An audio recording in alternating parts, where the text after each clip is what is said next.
우리 같이 함께 보실 말씀은요, 사무엘하 9장 1절부터 13절까지의 말씀입니다. 사무엘하 9장 1절부터 13절까지의 말씀, 우리 드라마 바이블로 함께 경청하도록 하겠습니다. 제9장.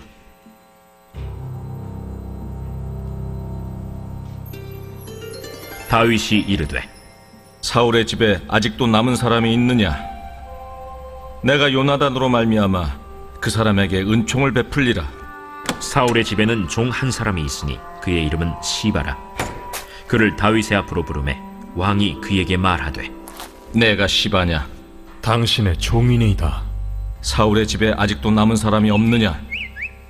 내가 그 사람에게 하나님의 은총을 베풀고자 하노라. 요나단의 아들 하나가 있는데 다리 저는 자니이다. 그가 어디 있느냐? 로드발 암미엘의 아들 마길의 집에 있나이다 하니라.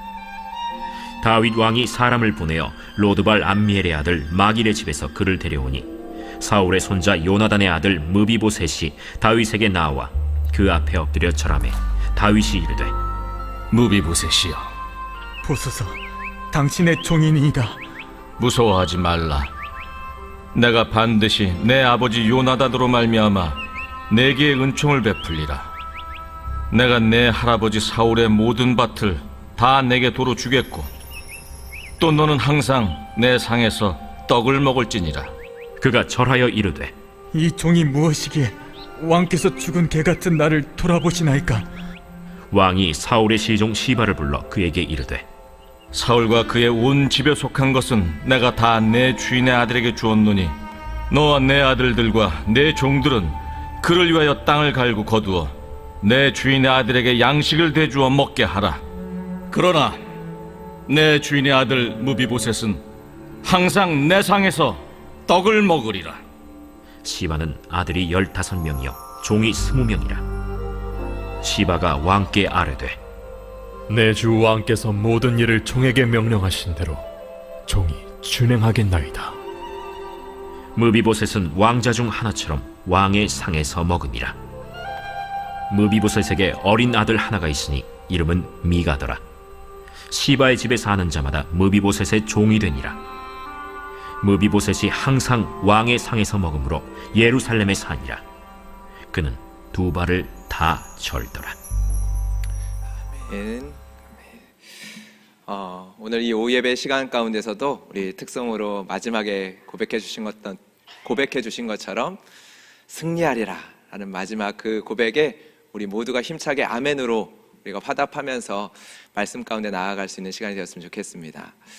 우리가 같이 함께 말씀을 읽었는데요, 이 성경 말씀, 이것을 우리는 가리켜서 하나님의 말씀이라고 이야기를 합니다.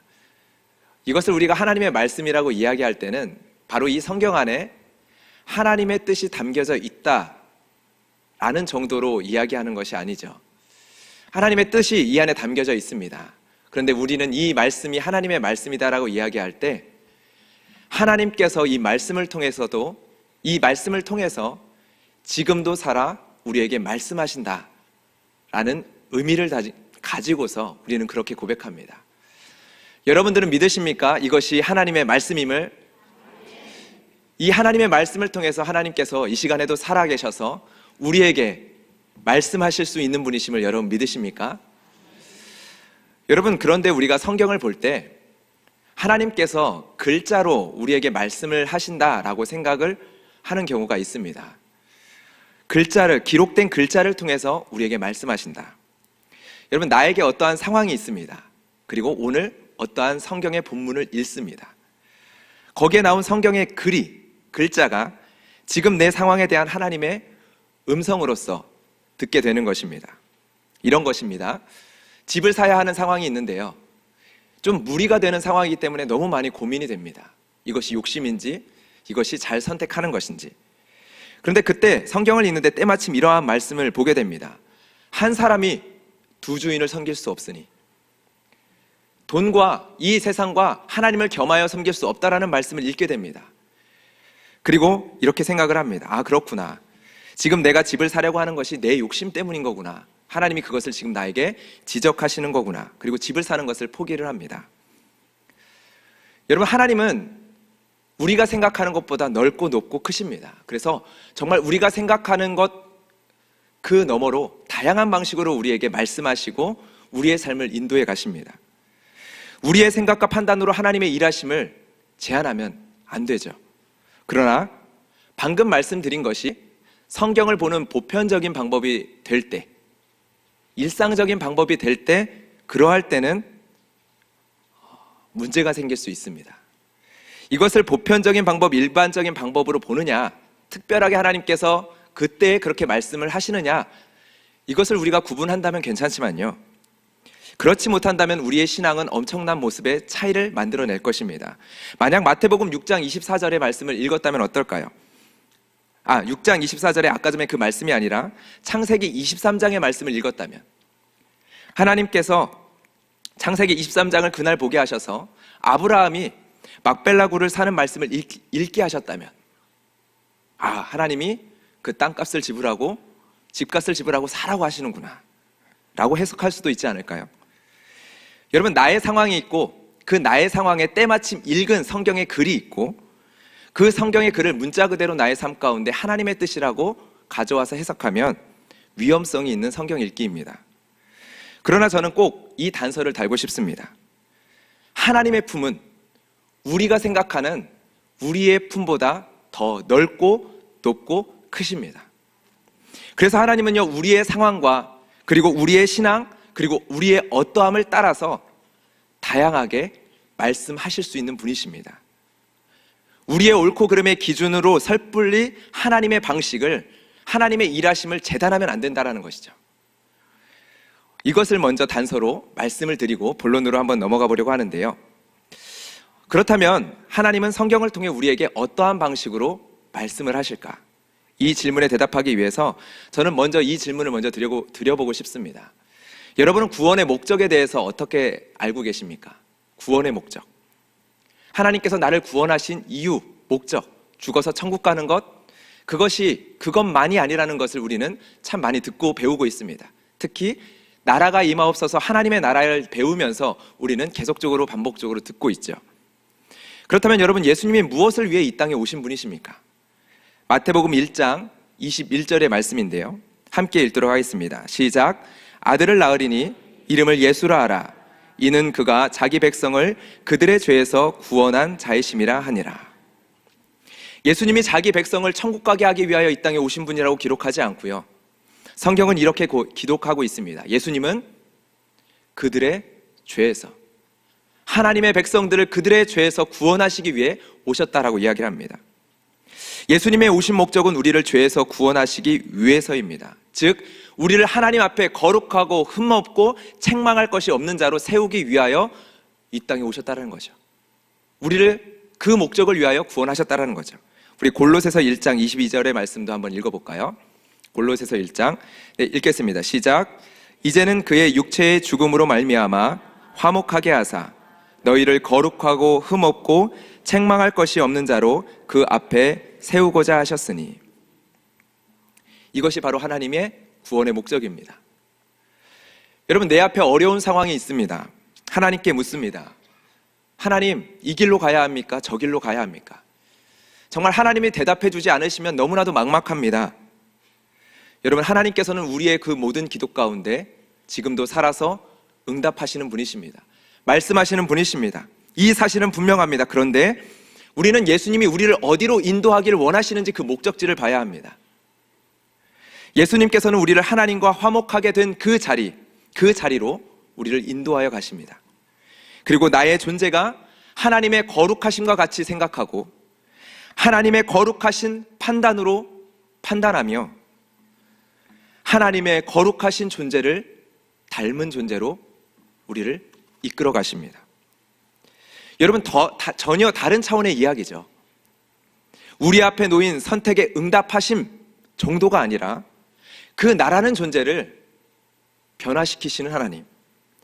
여러분, 이 놀라운 사실을 우리는 기억해야 합니다. 하나님 앞에서 흠없고 책망할 것 없는 존재, 하나님의 선함과 거룩함이 내 삶의 판단의 기준이 되며 그 기준이 되어 살아가는 새로운 존재, 새로운 삶의 방식으로 살아가는 새로운 세대, 하나님의 자녀로 왕 같은 제사장으로 그러한 존재로 우리를 하나님께서는 지금도 빚어 가시고 계신다는 것입니다. 그것이 구원의 목적입니다.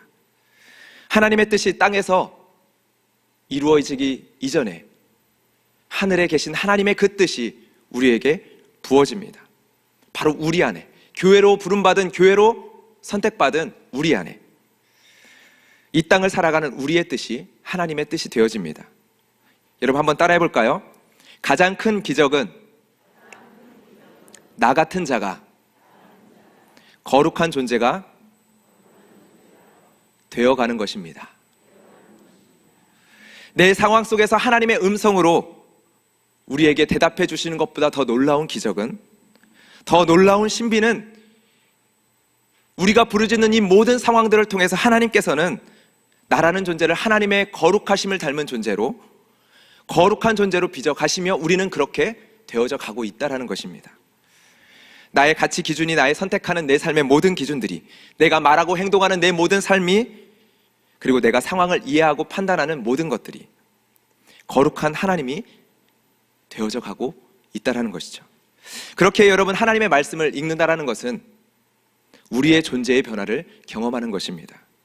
그래서 우리가 배워야 할 것은, 우리가 성경을 읽는다는 것, 하나님의 뜻을 안다라는 것은 바로 우리의 존재의 변화를 경험한다라는 것이라는 것입니다. 우리가 그 사실을 읽으며 말씀을 보면 좋겠는데요, 이것을 위해서 저는 3가지를 말씀을 드리겠습니다. 첫 번째는 성경 저자의 의도를 찾아라입니다.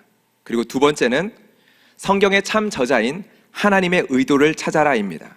그리고 세 번째는 하나님의 뜻과 나 사이의 깊은 간극을 발견하라입니다. 그리고 그 결론을 통해서 예수 그리스도를 통해서 십자가를, 성경을 읽어라입니다.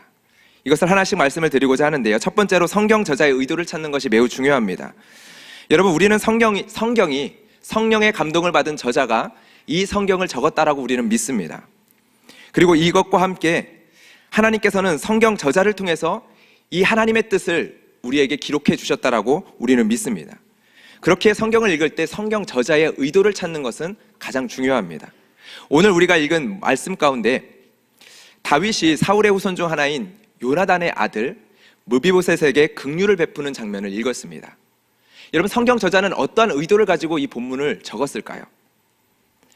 저자는 다윗을 지금 부정적으로 그리고 있을까요? 아니면 성경 저자는 다윗을 긍정적으로 그리고 있을까요? 이 성경 저자의 의도를 찾아야 합니다.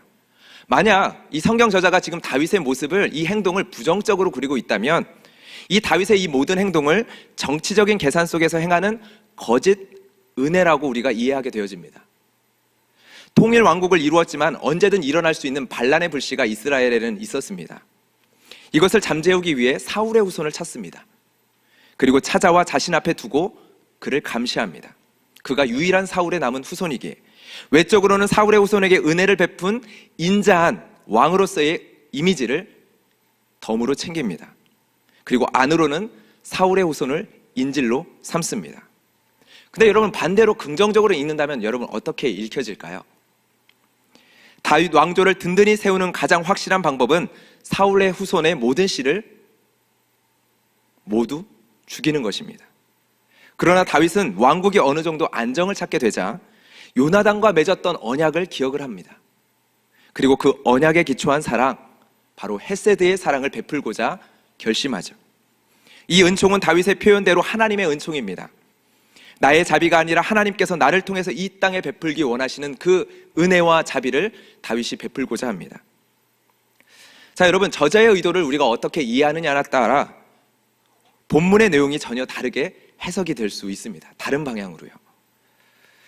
왕의 상에서 먹게 하는 것을 부정적으로 보면 감금하는 것이 되고요, 긍정적으로 보면 두 발을 다 저는 온전치 못한 그 전대의 왕자를 고위 대관들과 함께 왕의 식탁에서 앉아 식사할 수 있는 긍휼을 베푸는 장면으로 볼 수 있습니다. 여러분들은 어떠십니까? 어떻게 오늘 본문이 읽혀지십니까? 어떤 본문은 성경의 저자의 의도가 아주 명확한 본문들이 있는데요, 그런 본문들은 참 읽기가 쉬운데 오늘 같은 본문은 조금 읽기가 어렵습니다. 그래서 제가 일부러 좀 서론을 길게 하면서 이렇게 말씀을 드리는데요. 성경 저자의 인물에 대하여서 어떠한 경우에는 하나님의 평가가 그대로 적혀 있는 경우가 있죠. 그런 경우에는 사실 우리가 어떤 단서를 붙일 필요가 없습니다. 민수기에 보면 모세가 굿수 여인을 취한 장면이 나오는데 그 가운데서 그의 누이 미리암이 비난하는 장면이 나옵니다. 그때 하나님은 개입하셔서 말씀을 하시죠. 그때 하나님께서는 모세의 편을 나타나셔서 들어주십니다. 그것을 성경이 기록합니다. 이것보다 더 정확한 것은 없겠죠. 그리고 또 어떠한 성경들은요, 전지적 작가 시점이라고 하죠. 이 저자가 이 위에서 하나님의 시선으로 바라보면서 적습니다. 평가를 내립니다. 특히나 열왕기하를 보면 여호와 보시기에 악을 행한지라, 저자가 그 왕에 대한 평가를 내립니다. 저자의 의도가 아주 명확합니다. 그런데 오늘 같은 본문은요, 저자의 의도를 발견하기가 쉽지 않습니다. 왜냐하면 오늘 본문에 나오는 등장인물 다윗, 이 다윗의 이중적인 의도가 있을 수 있기 때문입니다. 두 가지 의도가 있을 수 있다는 거예요. 여러분, 다윗은 누구입니까? 이제 이스라엘의 왕입니다. 왕은 무엇입니까? 그 나라를 통치하는 자입니다. 그렇다면 그가 말하는 것, 그가 행동하는 모든 것은요, 정치적일 수밖에 없습니다. 그렇죠. 만약에 왕으로서 어떠한 결정을 내리고 행동을 하고 말을 하는데 정치적인 것을 고려하지 않는다? 그것은요, 직무유기입니다. 그것은 어리석은 것입니다. 어리석은 왕이라는 것을 드러낼 뿐입니다. 그렇기 때문에 다윗이 사울의 후손에게 긍휼을 베푸는 장면을 우리가 아무리 긍정적으로 보려고 해도 정치적인 계산이 없다라고 말할 수는 없습니다. 여전히 다윗 왕국에는 반란의 불씨가 있었습니다. 사무엘하 16장에 가보면 아들 압살롬이 다윗에게 반역을 하는 장면이 나오는데요. 그때 다윗이 도망을 갑니다. 그때 도망가는 다윗을 향해서 시므이라는 사람이 저주를 합니다. 이런 말로요, 사울의 족속의 모든 피를 여호와께서 내게로 돌리셨도다. 사울과 같은 베냐민 지파 사람이었던 이 시므이는 도망가는 다윗을 보면서 잘됐다, 이것이 하나님의 합당한 판결이다, 이런 식으로 저주하면서 다윗을 가리켜 이야기했다는 것이죠. 반란의 불씨가 있었습니다. 무비보셋을 예루살렘 성으로 불러올 때 여전히 이스라엘 안에는 반란의 불씨가 있었다는 것입니다. 다윗은 당연히 이 선택이 어떠한 영향을 줄지 알았을 것입니다. 고려하지 않았다면 무책임한 것입니다. 몰랐다면 미련한 왕입니다. 그러나 한 가지 생각할 것이 있습니다. 이러한 정치적인 계산이 있다고 하더라도 그의 행동은 선한 것이 될 수 있다는 것입니다. 성경의 인물이 성경 가운데 등장을 하는데 우리의 마음에 항상 어떠한 선택을 하더라도 두 가지 마음이 있을 수 있는 것처럼 성경의 인물에도 두 가지 이중적인 의도가 있을 수 있습니다. 그러할 때 중요한 것이 있습니다. 바로 성경 인물에 초점을 두는 것이 아니라 바로 저자에 초점을 두는 것입니다. 왜일까요? 이 성경을 하나님의 성령으로 감동된 하나님의 기록된 말씀이라고 했을 때 하나님께서는 이 말씀을 주시기 위해서 저자를 성령으로 감동하시기 때문입니다. 역사 가운데 있었던 성경의 인물이 아니라 그 인물의 그 역사를 기록하게 하시는 그 저자를 성령님께서 감동하여 하나님의 뜻을 기록해 하시기 때문입니다. 우리 베드로서 1장 21절의 말씀을 한번 읽어보도록 하겠습니다. 시작.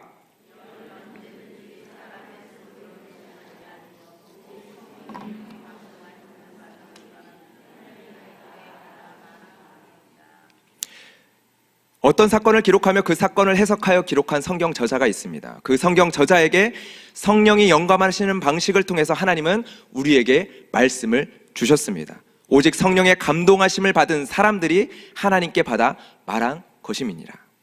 성경 인물이 아닌 성경 저자에게 초점을 두고 성경을 더 살펴보면 눈에 띄는 것이 있습니다. 두 가지만 말씀을 드리려고 하는데요. 우리가 읽진 않았지만 쭉 성경을 읽다 보면요, 9장과 10장이 대조가 됩니다. 9장에는 다윗이 헷세들을 베푸는 장면이 나오는데 그 헷세들을 받는 무비보셋이 나옵니다. 10장에도 다윗이 헷세들을 베풉니다. 바로 암몬 왕 한운에게 베풉니다. 그런데 그 헤세드를 도리어 악의로 갚는 장면이 등장합니다. 그 일로 인해서 그 한운은 처참한 패배를 경험하는 장면이 10장에 등장을 하죠. 9장, 10장 동일하게 다윗이 헤세드를 베푸는 장면이 나오는데 그 헤세드를 받는 한 사람과 그 헤세드를 거절하여 악의로 갚아 패망하게 되어지는 장면이 등장합니다. 의도적으로 대조하여 보여주고 있는 장면입니다. 그리고 두 번째는요, 압살롬의 반역 이후 돌아오는 다윗과 무비보셋이 만나는 장면에 대해서 성경 저자가 분명하게 말을 하고 있는 것이 있습니다. 오늘 읽은 본문 후의 일이지만 우리 한 번 더 읽어보겠습니다. 사무엘하 19장 24절입니다. 시작. 사울의 손자 무비보셋이 내려와 왕을 맞으니 그는 왕이 떠난 날부터 평안히 돌아오는 날까지 그의 발을 뵙지 아니하 그의 수염을 깎지 아니하며 옷을 빨지 아니하였더라. 이것은 성경 저자가 무비보셋에 대해서 기록한 내용입니다. 다윗이 베푼 긍휼을, 그 은혜를 이 무비보셋이 어떻게 받아들여 오고 있었는지를 가장 잘 보여주고 있는 기록이라고 저는 보여집니다. 다윗의 피난길을 따라 떠나지는 못했습니다. 그러나 다윗이 피난길에서 돌아오는 그때까지 그 고난에 함께 동참하고 있습니다. 다윗이 베푼 헤세드의 은혜에 대해서 진심으로 반응하고 있는 모습과 장면이죠. 그것은 다윗이 베푼 은혜를 우리가 긍정적으로 해석할 근거가 되어집니다. 살아오면서 불편한 마음이 있었을지 모릅니다. 자신의 아버지 사울을 죽게 만든 왕이니까요. 원망이 있는 순간이 있었을 수도 있습니다. 자신의 모든 가족이 죽었으니까요.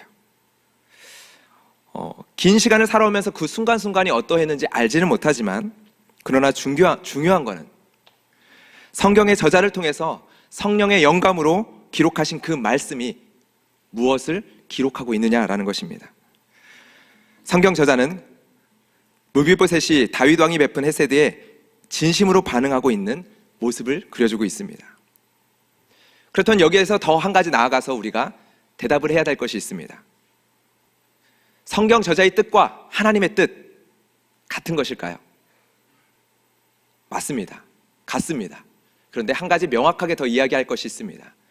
성경 저자의 뜻은 하나님의 뜻 안에 포함이 됩니다. 구약 성경의 저자가 자신이 적는 글을 적으면서 이것이 66권 성경이 될 것을 알았을까요? 몰랐습니다. 이 성경 66권 전체를 통해서 하나님 나라의 복음이, 예수 그리스도의 복음이 세계 만방에 전파될 것을 내다봤을까요? 몰랐습니다. 이것이 성경의 놀라움입니다. 우리는 성경 저자의 의도를 지나서 더 깊고 더 넓고 더 넓은 하나님의 뜻을 향하여 나아가게 되어집니다. 성경 전체를 통해서요. 여러분, 무비보셋은 사울의 종에게조차 무시받는 인물로 오늘 본문에 기록됩니다. 사울의 종이었던 시바라는 사람은 다윗에게 그를 이렇게 소개를 하죠. 요나단의 아들 하나가 있는데 이름도 말하지 않습니다. 다리 저는 자니이다. 이름조차 등장하지 않는 한 사람, 다리 저는 한 사람, 다리 저는 사람으로 묘사되는 사람, 사람 구실도 할 수 없는 사람, 왕에게 전혀 위협도 되지 않는 그러한 사람, 이것이 바로 무비보셋이었습니다. 여러분, 다윗 왕 앞에 무비보셋은 두려움에 떨고 있습니다. 그때 무엇이라고 이야기합니까? 다윗이 요나단과 맺은 언약으로 말미암아 은혜를 베푸겠다라고 이야기했을 때 그 다윗 왕 앞에서 무엇이라고 이야기합니까? 종이 무엇이기에 왕께서 죽은 개 같은 나를 돌아보시나이까? 여러분, 당시 유대의 문화 가운데서 가장 최대로 자신을 낮춰 자신을 비하하여 표현할 수 있는 표현을 사용하면서 자기를 이야기합니다. 개 같은 나를. 성경 저자는 오늘 본문을 마무리하면서 무비보셋이 받은 은총의 내용 중 핵심을 적고 이 무비보셋이 어떤 인물이었는지를 적습니다. 무비보셋이 항상 왕 앞에서 왕의 상에서 먹음으로 예루살렘에 사니라. 그는 두 발을 다 절더라. 굳이 반복을 합니다. 여러분, 그는 이제 항상 왕의 상에서 왕의 식사를 하고 있습니다. 다윗의 다른 왕자들과 함께, 고관 대관들과 함께 나란히 앉아서 식사를 하고 있습니다. 두 발을 다 저는 장애를 가진 사람이, 당시의 문화 속에서 이러한 평생의 장애를 가진 자가 왕 앞에 나아갈 수 있었을까요? 그러나 그는 왕의 식탁에 참여하며 왕과 한 식탁의 공동체를 누리는 일원이 되었습니다. 그가 다리를 전다, 아무런 의미가 없습니다.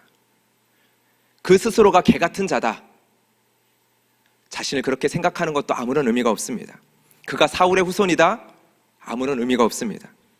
요나단과 맺은 약속을 통한 헤세드의 은총은 다윗을 통하여 그에게 베풀어졌고 그는 왕의 식탁에 앉게 되어졌습니다. 저는 이 말씀을 통해 수로보닉의 여인을 떠올립니다. 예수님 앞에 서 있었던 수로보닉의 여인, 주인의 식탁에서 떨어지는 부스럭이라도 구걸해야 하는 이방 여인, 상 아래의 개가 될지라도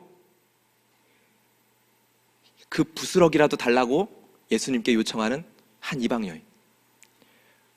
왜 그것을 요청합니까? 상 아래의 개가 될지라도 그것이 복된 것임을 고백하기 때문입니다. 그렇게라도 주인의 음식, 주인의 상의 음식에 참여할 수 있기 때문입니다. 여러분, 예수님께로 나아갔었던 수많은 절름발이, 예수님이 용납해 주셨던 소경과 벙어리 된 자들, 부정한 질병을 가지고 있었던 자들, 세상 가운데선 소외받고 철저하게 배척받았던 자들, 그러한 자들이 있었습니다. 성경은 말합니다. 이 세상에 없는 자들이, 이 세상에서 무명한 자와 같던 자들이 왕 같은 제사장이 되었다라고요. 이 세상 앞에서는 두 발로 제대로 설 수조차 없는 자들이, 제대로 서 있을 수조차 없는 자들이 이 세상 앞에서는 두려움 가운데 매여서 나는 개 같은 자입니다, 자신을 향하여 이야기하며 살아가는 자들이, 살아갈 수밖에 없는 자들이 만왕의 왕이신 예수 그리스도의 식탁에 초대되었다라고 말하고 있습니다. 예수님께서는 우리에게 말씀하시죠. 내게로 와서 나의 살과 피를 먹으라. 바로 내가 너희들에게 풍성한 양식이 되기 위하여 이 땅에 왔다. 나는 양으로 생명을 얻고 풍성히 얻게 하여 주시기 위해 왔다. 목마른 자들아, 내게로 오라.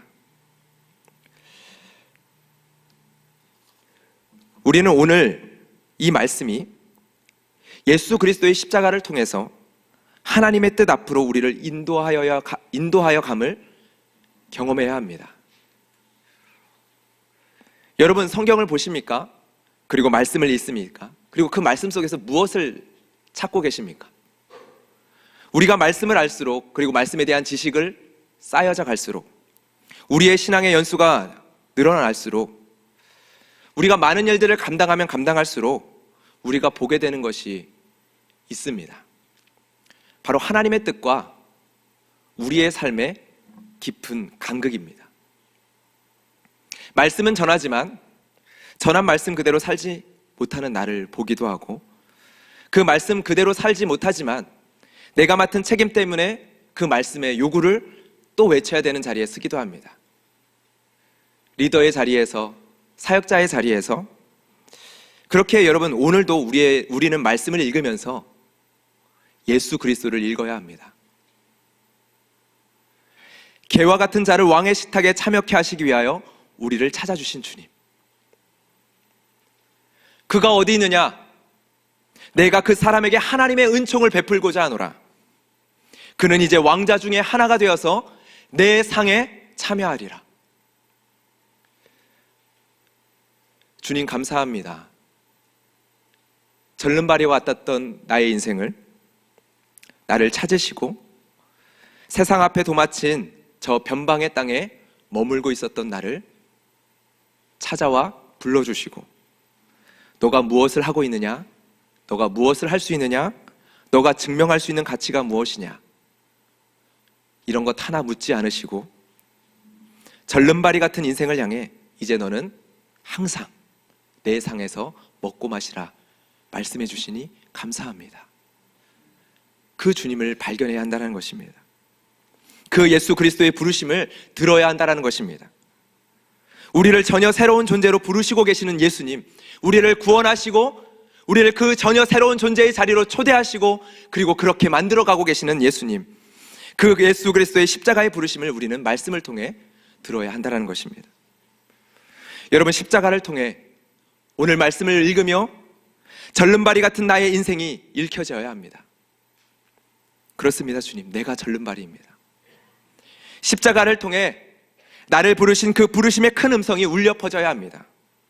이제 왕의 상에 참여하라. 나와 함께 먹으라. 십자가를 통해 예수 그리스도에 우리는 만찬에 그 참여하게 되어집니다. 나는 너에게 들어가 너와 더불어 먹고 너는 나와 더불어 마시리라. 그러할 때 우리는 고백할 수 있는 거죠. 오늘 이 말씀을 보면서 나와 동떨어진 이야기가 아니라, 그렇습니다 주님, 내가 하나님의 집을 세우는 자가 아니라 하나님께서 나를 통해 하나님 당신의 집을 세우시는 분이시군요. 내가 거룩한 자가 아니라 하나님께서 나를 그렇게 거룩한 자로 세워가시는군요. 내가 교회를 세우는 자인 줄 알았습니다. 아닙니다. 하나님께서 나를 통해서 당신의 집을 지금도 세워가고 계셨군요. 내가 은총을 베푸는 것이 아니라, 자비를 베푸는 것이 아니라 하나님께서 나를 통하여 당신의 자비를, 당신의 은혜를, 당신의 은총을 지금도 베풀고 계시는군요. 하나님의 말씀과 내가 서 있는 자리가, 내 삶이 너무나도 큰 간극을 발견하지만 우리가 말씀을 보며 그 깊은 하나님의 뜻 가운데서 예수 그리스도로 그 말씀을 보기 시작할 때 하나님의 뜻과 내 삶의 사이에 있는 그 간극이 절망이 아니라 그 간극을 날마다 그 말씀 앞에서 채우시는 예수 그리스도의 사랑 때문에, 예수 그리스도의 자비 때문에 우리는 울 수 있게 되는 것입니다. 오늘 이 시간에도 그 예수 그리스도의 헤세드의 은혜가 우리의 심령 가운데 충만하게 부어지기를 주님의 이름으로 축복합니다. 우리는 감히 하나님의 집을 세울 수 있는 자가 아닙니다. 그러나 하나님께서 이 시간 우리를 통해 하나님의 집을 세우기를 원하십니다. 잃어버린 긍휼을 회복하여 주시기를 원하십니다. 잃어버린 자비를 회복하여 주시기를 원하십니다. 잃어버린 사랑을 회복하여 주시기를 원하십니다. 그래서 절름발이와 같던, 개 같은 인생이었던 나의 인생이 하나님의 자비로 잃어버린 자들을, 절름발이와 같았던 인생을 나의 삶의 상에 참여케 할 수 있는 그러한 은혜와 긍휼과 사랑을 베푸는 자로 하나님께서 오늘 우리를 빚어가실 줄 믿습니다. 그렇게 여러분, 다시 오늘도 한 주를 살아가면서, 한 주의 삶을 내다보면서 믿음으로 일어납시다. 우리의 삶 속에 더 이상 나의 힘으로 채울 수 없는 깊은 골짜기를 경험하십니까? 그것이 가정 안에 있을 수 있고요, 교회 안에 있을 수 있습니다. 관계 가운데 있을 수 있습니다. 우리가 마주하고 있는 세상 가운데 그것을 경험할 수 있습니다. 그러나 오늘 우리는 하나님의 말씀 때문에, 우리에게 이미 이루어진 이 하나님의 놀라운 뜻 때문에 새로운 길을 열어가실 주님을 기대할 수 있습니다. 그러기에 오늘도 이 시간 이 찬양으로 나아갈 수 있는 줄 믿습니다. 주의 능력으로 내 삶 새롭게 되리라. 주와 함께 싸워 승리하리라. 날마다 믿음으로 나아가리라. 나는 믿네. 아멘. 우리 시간 같이 함께 믿음으로 이 찬양을 고백하며 주님 앞에 기도의 자리로 나아가도록 하겠습니다. 내게 허락하신 시련을 통해, 내게 허락하신 시련을 통해 나의 믿음 더욱 강하게 자라나고, 험한 산과 골짜기 지나는 동안 주께 더 가까이 나를 이끄시네. 내가 겪는 시험이 어렵고 힘겨워도 내 주님보다 크지 않네. 내 앞에 바다가 갈라지지 않으면 주가 나로 바다 위 걷게 하리. 나는 믿네.